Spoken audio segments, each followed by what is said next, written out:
What is up, everybody? Welcome back to this week's edition of Shark Nation. We are on episode number 66.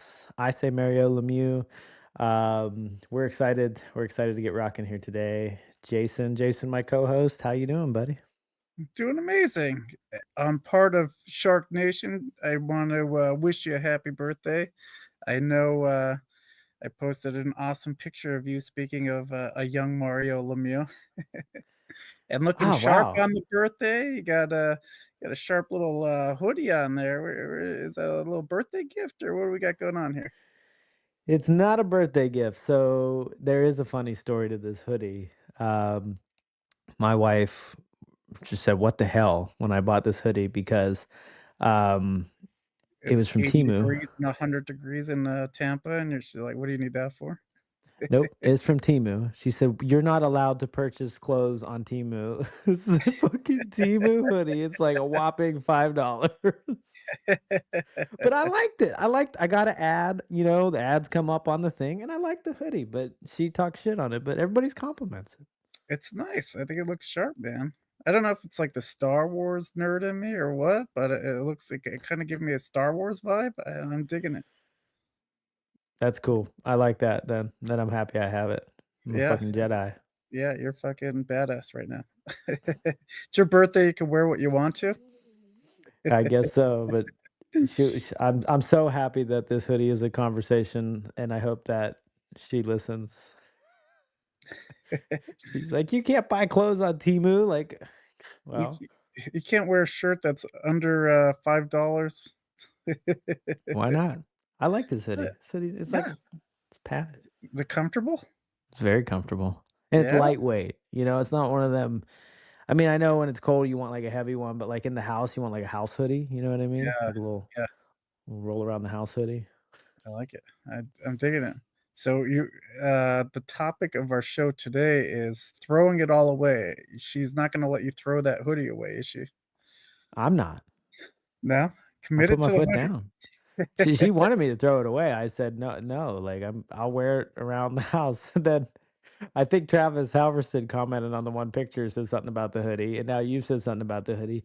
It works. The hoodie Sharp. works. People like the hoodie. Conversation piece. Yeah, you don't see those often. I like it. Keeping the hoodie. But no, throwing it all away. That was definitely something I wanted to chat about because I think it's well, you and I have shared the thought many times, but I think anyone really that starts a business, that starts something, even think go outside of a business, right? Like you start a band or you start a project or you start a renovation on your house yourself, or Yeah. there's moments as somebody running something where you just want to throw it all away and start over or do something else. And um, as real estate team leaders and as agents, there's a lot of times I think that we feel that. So, but we haven't thrown it away. What the hell do we What's keep the matter pushing with us? forward for? Or I think too dumb to know better? Some days, Well, some days. here's the reality with any kind of, like, new venture or whatever, right? You have it's like a roller coaster. You have the initial high and the excitement for, you know, the new journey that you're going on, right? And then it starts getting harder as you're going more and more uphill, right? A little slower progress, a little slower, a little slower, a little slower. And, you sometimes you just can't see the top of the mountain, right? As you're climbing, you're like, am I even moving? Am I getting anywhere? What's going on with this thing? Am I going backwards? Is this thing going like backwards on me? Like, where am I going with this thing? And, um, I heard a good analogy. It's like kind of driving in the fog and you can only see like 2 or 3 feet in front of you, you know, and you just got to keep going and keep going and keep going and eventually open up to brighter days. Have you heard Mia talk about the life cycle of a goal? Mia Yamashita. No, no, go ahead. Yeah, and I think I've heard this from Hermosi too, this general structure.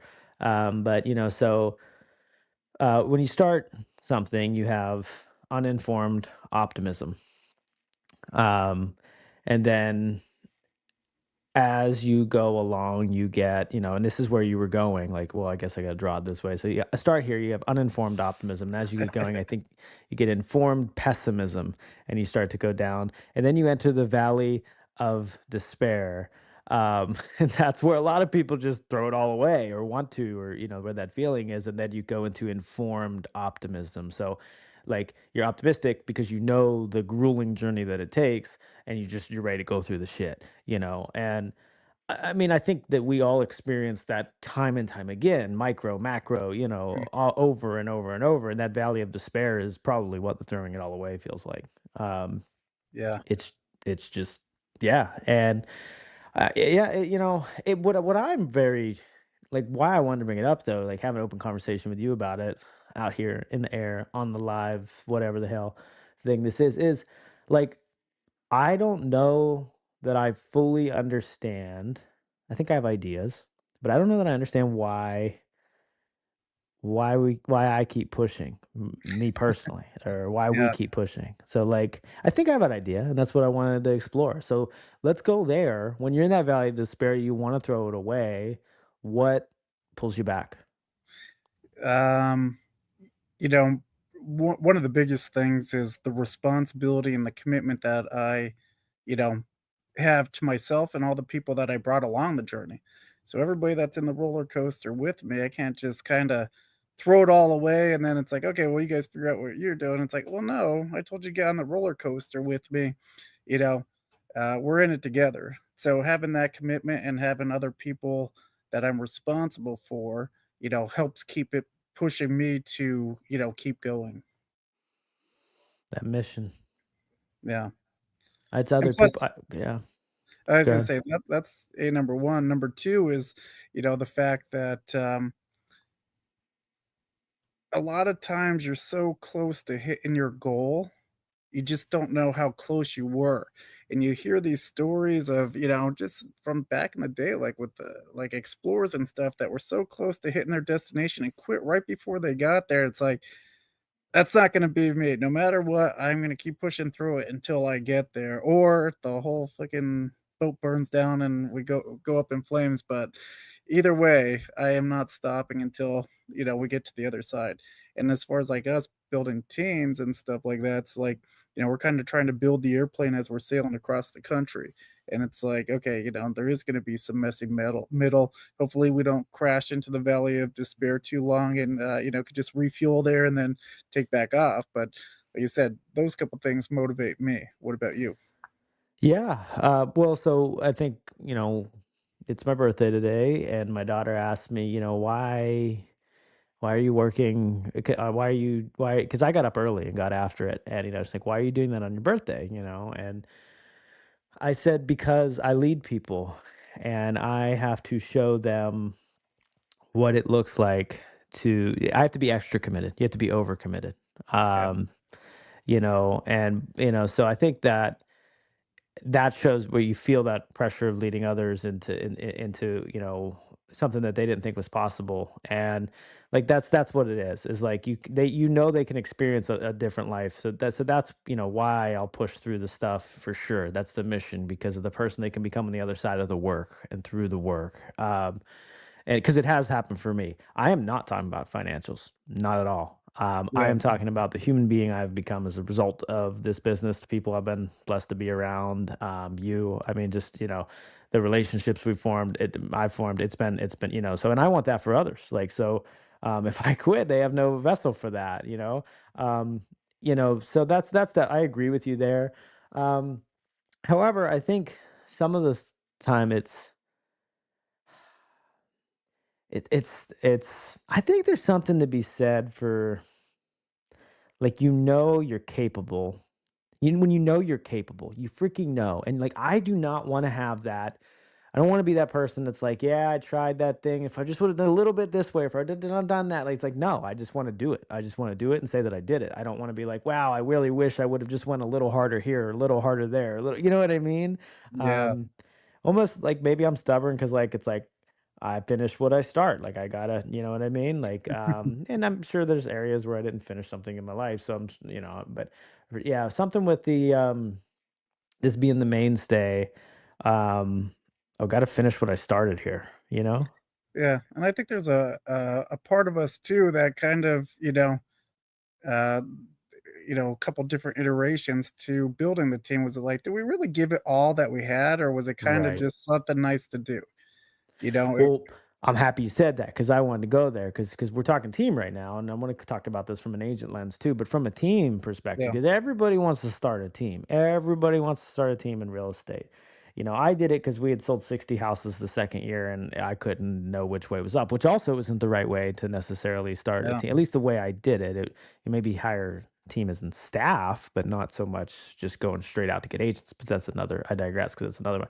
But teams aren't as profitable as people think, there's a lot of expenses. So if you're going to take that on, and on the come up of a team, building to the 10 to the 20 agents, I mean, there's some different teams, lots of different models, but you've gotta be ready for risk, you've gotta be ready to invest, you've gotta be ready to pour all your time into people who will leave, and you don't have enough to really business running to recoup that time lost in the beginning for you to get your worth. Like, there's just a bunch of waste in the beginning for you as a team leader, yeah, and but if your mission is strong enough, and for me, it's like, look, I've worked with agents in the revenue share. I had a marketing agency coaching kind of company worked with for a little bit with some agents, and then I've obviously worked with agents on the team. That's been my longest stead, right? 8 years on this team. I've had the most direct impact or success through the team because they're fully bought in. They have to use the systems and processes. They have to use the exact same process that I'm using in the exact market that I'm in. There's no tweak ability because it's right there. You know what I mean? So for me, it's like this is the best vessel to make an impact and have others experience that life change that I did. yeah, no, for sure.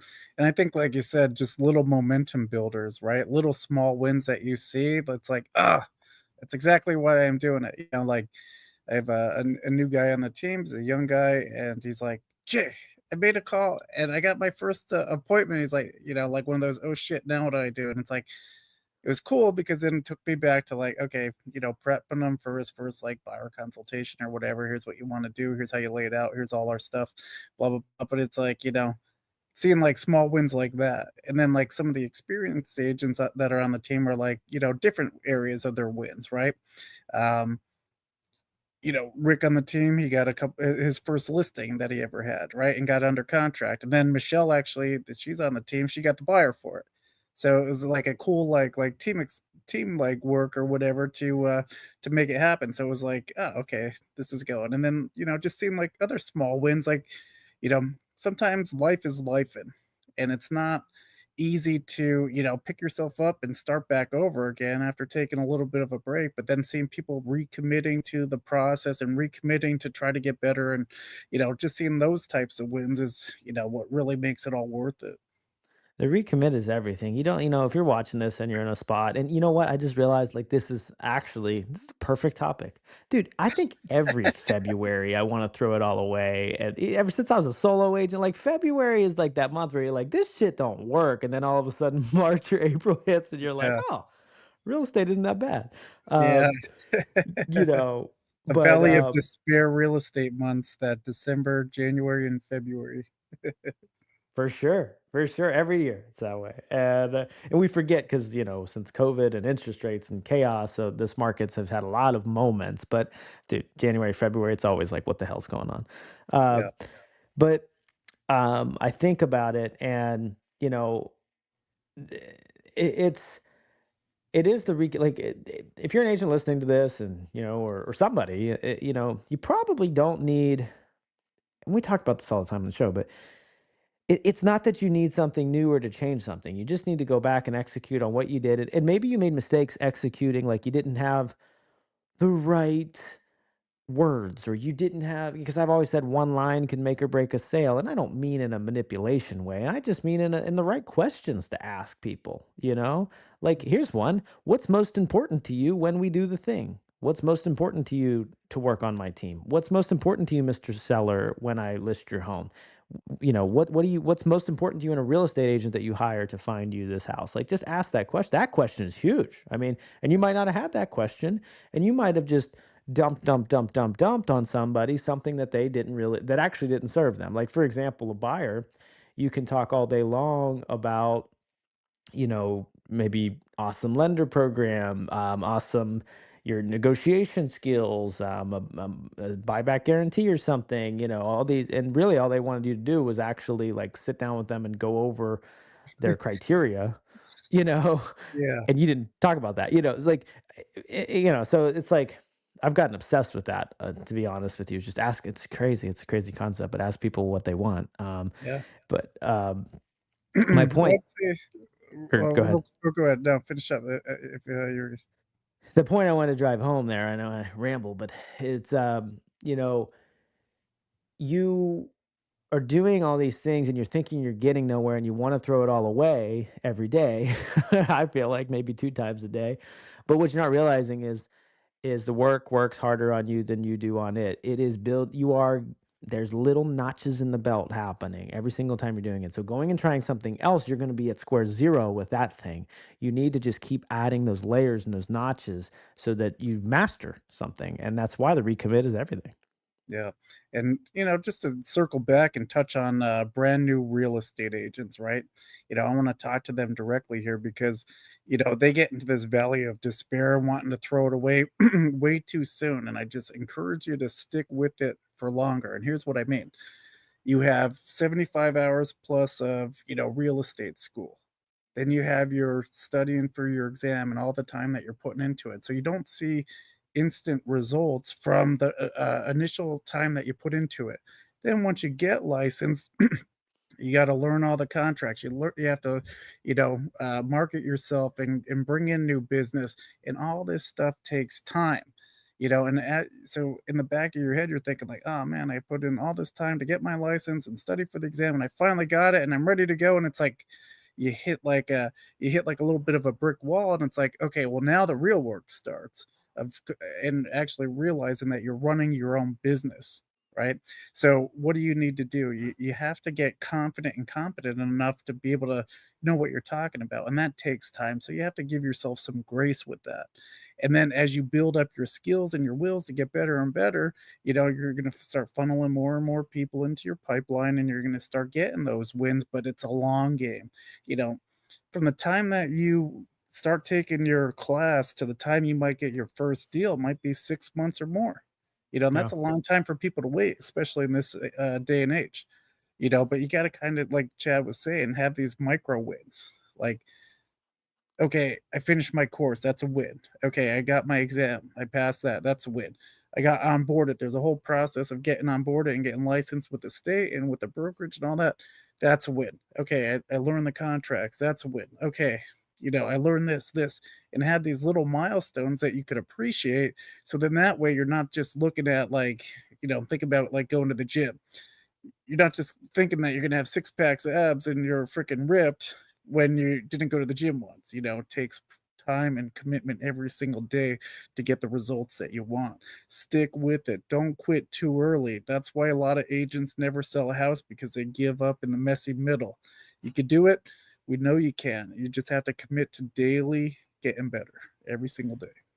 Yeah, and when you're in that moment of like, I want to throw it away. Yeah. Um, for me, because you're contemplating throwing it away. Like you are.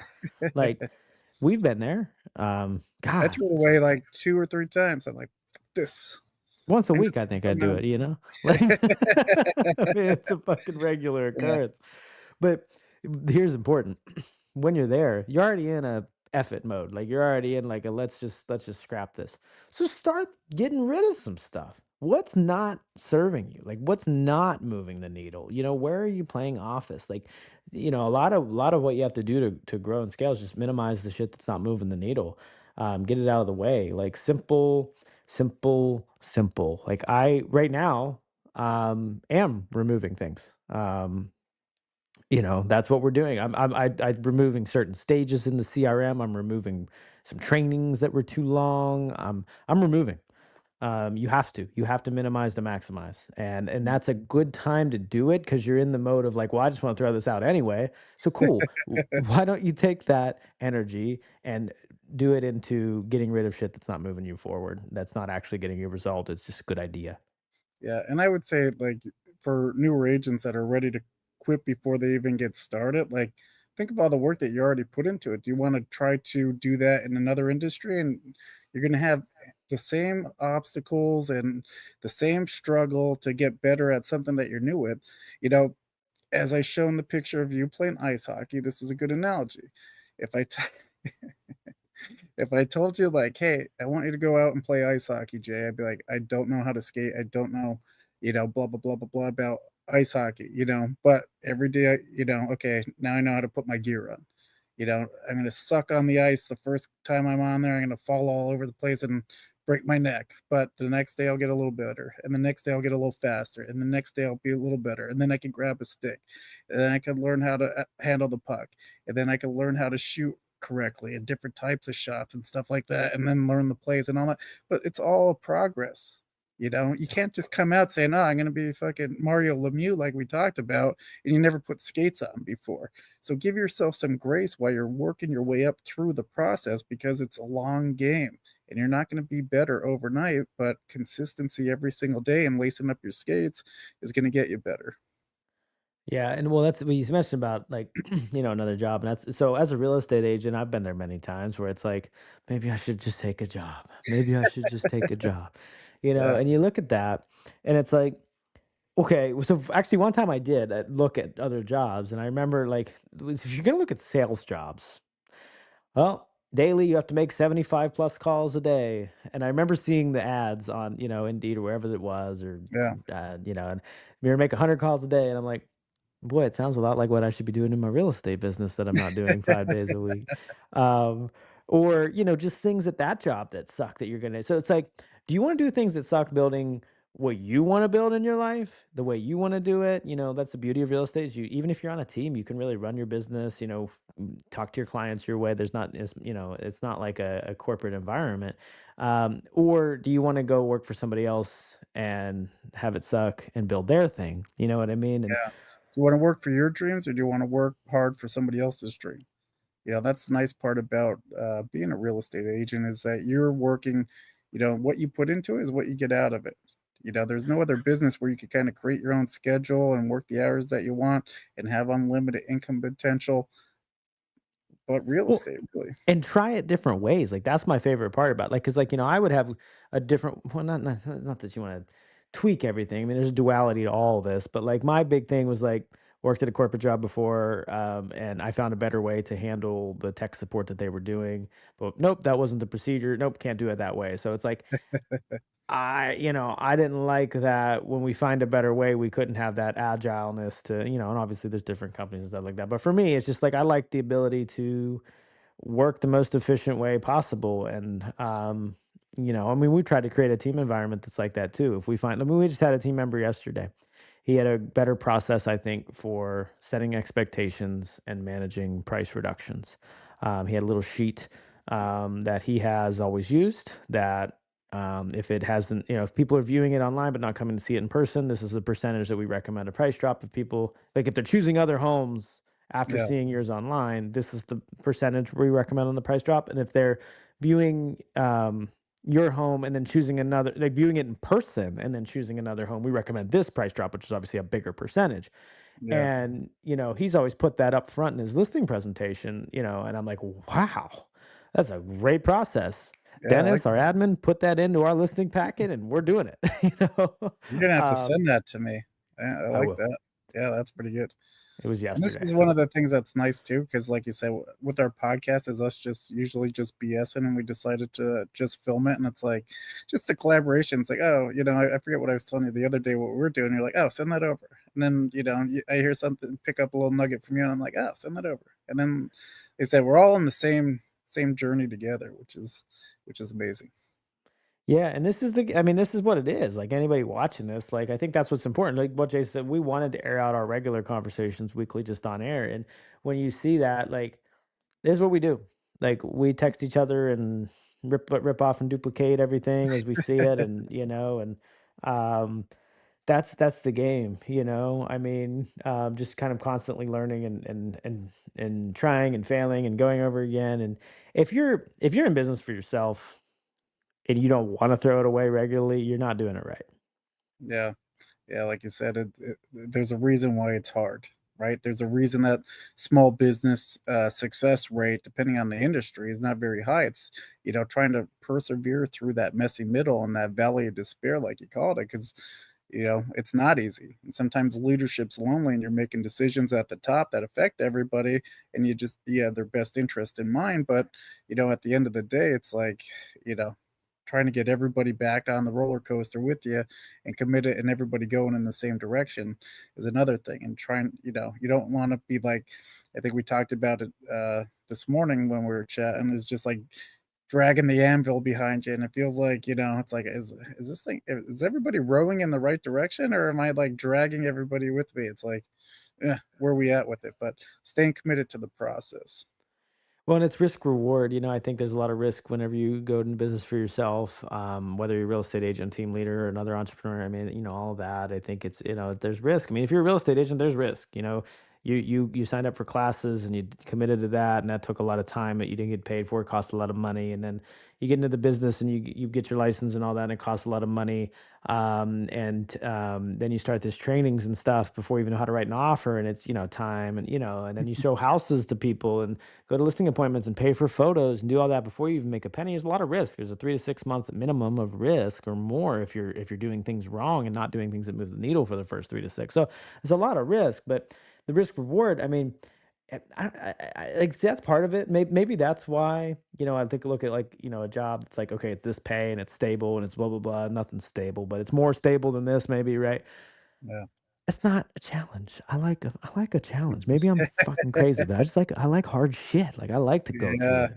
No, I think I'm the same way because it's like mentioned, profitability wise, I could just sell houses on my own and make more money than if I was, would just, transaction coordinator, full time admin, and just doing the stuff myself. But they said that challenge and that contribution and abundance mindset and trying to help people, like we talked about a couple times on the show, like when I first got started, the training wasn't that great. It wasn't that much. I got like an hour of buyer, about hour of seller, and I was like, okay, kind of figure it out, or ask some of the other agents that are more seasoned if you have any questions. It's like I want to help newer agents that are struggling and really not sure what they're doing. And you're just like me. We're an open book. If anybody needed any help, it's like just ask for it. Here's all. They said Candace was just sitting in. She has her own team. She's doing her own thing. She sat in on our boot camp and all that kind of stuff. And anything that she would need, I'd just be like, here, take it. And having that kind of you know it's not, I don't know about scary is the right word for it, but like just being like, okay, well, here's all my secrets and here's all our systems and processes. Like, go for it. To Well, your that's competition, a lot of people wouldn't do that. yeah. Well, that's I mean, and I screwed that up for years. I didn't understand. I thought. I mean, honestly, it's how I was grown up. I was grown up. Partnerships are bad. People will steal shit from you. All the bad, all the people who have had bad ones, and they talk about it. And negative speaks louder than positive, for sure. But you know, here's the thing: like YouTube is free, ChatGPT is free, Facebook is free. How many freaking webinars do you see for free out there? Like the information is everywhere. It's Yeah. not an information problem. And if you think your information is golden, it's like this, especially in selling real estate, like y- you're not betting on yourself. You're not betting on you because it is not the information that we have on the team. It's me with the information. It's Jason with the information. It's your team member with that information and how they, like, that's it's not the information itself. And Well, it's also message to market timing too, right? I had this conversation with Michelle and Rick the other day, was that, I could have just spewed out everything that I knew as soon as you got started, but you're not going to retain it. Now that mm, you guys are doing listings and you're doing this and you're in the game and you have stuff under contract, there's a totally different learning curve of different situations that come up and how to interact. And that's part of my job as their business partner, is to teach them and help them accelerate their learning curve so they don't have to try to figure out on their own. It's like, okay, here, do A, B, C, and D. and that's how you make it happen. So, like you said, it's not there's a trade-off there. 100%. Yeah, and it's well, it's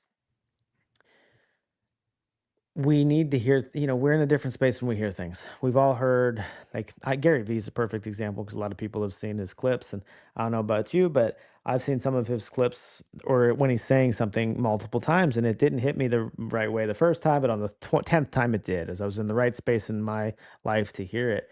So that's another factor too, is, it's like you might just not have been open enough to hear that certain nugget yet, and as a leader, or as a business owner even, you have to risk the relationship as a leader, or risk the business, I guess, as a business owner, to go back and repeat and remaster the same boring stuff. Because come back to sports, like, if you if you want to get better at shooting a hockey puck or throwing a football, you need to go back. Like, you might have played in the Super Bowl, right? But you got rusty Mm, over the summer. What are you going to do? You know, do the same basic drills, you yeah, know? And you might have missed the subtlety. All of a sudden, because we've all done it. I mean, I've done it, where all of a sudden you have a different feel for how that ball leaves your hand. You feel like a different pressure point. You're like, wow, I never noticed when I do that, that happens. You get those nuances and those little things, and that's mastery. I mean, that's the game, and that's why we want to throw it all away regularly, is because we haven't mastered it. yep. Now, every day we're learning just like everybody else and trying to figure it out and make it happen.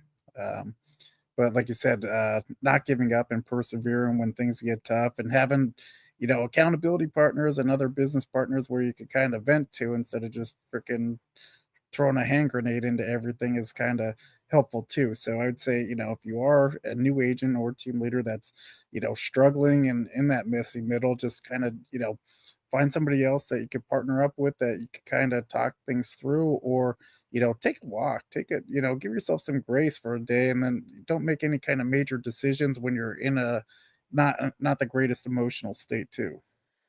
And the number one thing for me personally, adopt 100%, not 99, 100% personal responsibility with it. Even if you could logically explain why it's something else. I don't go there. Yeah, Don't go there. yeah, As a team leader, even if you could, well, this team member didn't show, then you didn't explain the importance of showing up. Like, just stay in what you can control, and all of a sudden, then each time you want to throw it away, you learn a lesson. yeah. No, that's so good. It's easy to play the blame game, right? Oh, it's this person's fault, that person's fault. It's so hard to take that personal responsibility, be like, nah, I effed up. It's my fault, But the nice part about that is if it's you that effed up, you're the one that can make it right, right? So, there's glory in that too. That's the that's the number one thing. If I can think of anything that in recent years that has just changed everything for me, it's personal responsibility. And like you said, it feels hard. It feels like, oh, I'm being hard on myself because I'm just everything's my fault. But honestly, when you truly get there, if you're listening to this, because I can tell you, I feel like I just look at what did I do now? Last 2 years maybe. I'm just like, what did I do? What did I do? What did I do? What did I do? What could I do differently? What could I me. Here's the thing. Like you just said, it's all in your control, and that is such a better feeling for me than, like, oh no, there's a new president. There's interest, all this bullshit. Just like, I don't care. It's what Yeah, did I do? And what can I yeah, do differently? And you know what? Life is so much smoother, even though it feels like, I'm gonna yeah, put myself under the pressure. No, it's way better, and I won't live any other way moving forward in my life. So now it's just like 100%. Where can I be better? yeah. Great book. Jocko Willick, Extreme Ownership talks a lot about this. Like, you know, discipline equals freedom. When you take that personal responsibility, you have the freedom to make the choices that you can make, and you can control your fate instead of being the victim all the time. So many times in life, we're like, oh, well, this person did this or this person did that. And I had some things obviously you can't control, but you can control your attitude towards it. Yeah. You can control what you do different, you can control the people that you hang around, you can control your environment, you can control where you're at with things, you can control your future. Well, that's the thing. There's always something else. It's like, like, did I do everything? It's like, well, the market was, well, did you get up earlier? No. Did you go to bed on time? No. Do you watch Netflix? I mean, you don't have to go crazy, but I do. I mean, I'm like, well, there's always somewhere else I could have been better. And, you're not going to do it all overnight, but just little bits. And I'll tell you while we're on that topic, man. So I have been, and stuff seems so hokey, but I have been so I started listening to like either sleep meditations or kind of like some affirmation type stuff at night while you're Yeah, sleeping. And it's like I don't have a problem. I sleep pretty easy, but if it's like before my bedtime, if I want to like raise up the hour and start to go a little bit a little earlier, I do have trouble because I'm a night owl. yeah, I mean, Um, cool. So to that point, I put the AirPods in and I was doing some stuff, but they kept falling out and it's pissing me off. Like, oh, I hope I won't lose it. And my anxiety was getting so I put the over the ear headphones on. No big deal. They're big ass over the ear headphones. I'm in my like a zone. sleep apnea mask for your ears. Yeah, you know what though? Man, that's been good. And every night, so the last thing I want to hit with this, I don't know where I just feel like it's worth sharing, and these are our conversations. But I forget, I think I read it in the narrator of Meditations, Marcus Aurelius, the narrator of it, I read a narrated version of it, and he had said, a lot of guys want to have their retreat in the mountains, right? They want to get away, right? You've got, and I like it too. Yeah, you want to get in the mountains. Well, we're going to the mountains this weekend. We want to get away. What is when you work on yourself and you have that self development, you can start to like what happens when you can just retreat in here, right? You don't Yeah. have to go to the mountain. You can just retreat inside. And for me, what I'm starting to see as I do that every night is like that. When that starts rolling, man, I just like retreat inside and it feels like a vacation. Like every night. Yeah. That sounds hokey as shit, man, but I'm telling you, it's been good. It's been I gotta good. read, Meditations. It's on my to-do list. I have it on the Kindle. I with that 75 hard, I can't change books right now, so I gotta finish up my Leonardo book, but, Don't do it towards 75 hard because it's a hard read, man. It sucks. yeah. Like, Yeah, that's the thing. I gotta pick a good one or else I'm stuck with it and fumbling through it for sure. But, like Abby says in the comments here, you have to ride the storm out. Business should pick up after April 15th. The season is the strongest during May through August. Or yeah, I mean, that's amazing, right? And it's true. Kind of, we have a cyclical business. The winter months, a lot, especially in our area, like a lot of people don't want to be going outside checking out houses and all that kind of stuff. They want to be inside. Plus, another thing is you have the holidays. You have Christmas, Thanksgiving, all that kind of stuff. Bills start piling up. Everybody's trying to get settled on their bills, and then once they get kind of comfortable, then the spring it's warmer out, and then they start wanting to go out and see houses. Be ready for that time. and that's the difference between salary and, being an entrepreneur, 1099 or business owner is, in salary, it's like the monthly payment on like a gas bill or, when you just take like the fixed payment, like this is your average bill and you pay that so you don't have the ebbs and flows where the winter months in a cold climate, is more for your gas bill and in summer Yeah, months is not, you just pay that monthly average. Well, that's what a salary is like. Well, when you run a business and there's ebbs and flows, there's $100,000 months and there's $5,000 months. There's $10,000 months and there's $1,000 months depending on what your ratio is. But that's it's not neat. It's not clean. Like my first year in the business, I made a good bit of money, but I think over 3/4 of it came, maybe yeah, maybe 7/8 of it came in the last half. yeah, yeah. Now for sure. Um, I always say for newer agents, they have an advantage starting in those winter months, so they could get that kind of learning curve on when things are slower and be ready for that spring market.